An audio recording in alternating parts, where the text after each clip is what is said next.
Buongiorno, good morning to all. നോയ് പ്ലൂറാല് നമ്മൾ ആരെക്കുറിച്ചാണോ എന്തിനെക്കുറിച്ചാണോ സംസാരിക്കുന്നത് അത് പുല്ലിംഗം ഏകവചനമാണെങ്കിൽ ഇറ്റാലിയൻ ഭാഷയിൽ ഇൽ നോസ്ത്രോ എന്ന് പറഞ്ഞു തുടങ്ങണം.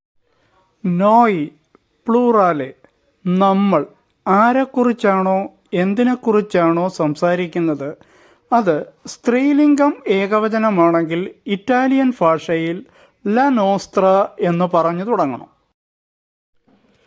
മുകളിൽ കാണിച്ചിരിക്കുന്ന ഉദാഹരണങ്ങളിൽ പാദ്രെ, നൊന്നോ എന്നീ പദങ്ങൾ പുല്ലിംഗം ഏകവചനവും മാദ്രെ, നൊന്ന എന്നീ പദങ്ങൾ സ്ത്രീലിംഗം ഏകവചനവും ആണ്. അതുകൊണ്ട് ഇൽ നോസ്ത്രോ പാദ്രെ, ഇൽ നോസ്ത്രോ നൊന്നോ, ല നോസ്ത്ര മാദ്രെ, ല നോസ്ത്ര നൊന്ന എന്നിങ്ങനെ പറഞ്ഞു. ഫീലിയോ, സിയോ ഈ പദങ്ങൾ പുല്ലിംഗം ഏകവചനവും ഫീലിയ, സിയ ഈ പദങ്ങൾ സ്ത്രീലിംഗം ഏകവചനവുമാണ്. അതുകൊണ്ട് ഇൽ നോസ്ത്രോ ഫീലിയോ, ഇൽ നോസ്ത്രോ സിയോ എന്നിങ്ങനെ പറയും.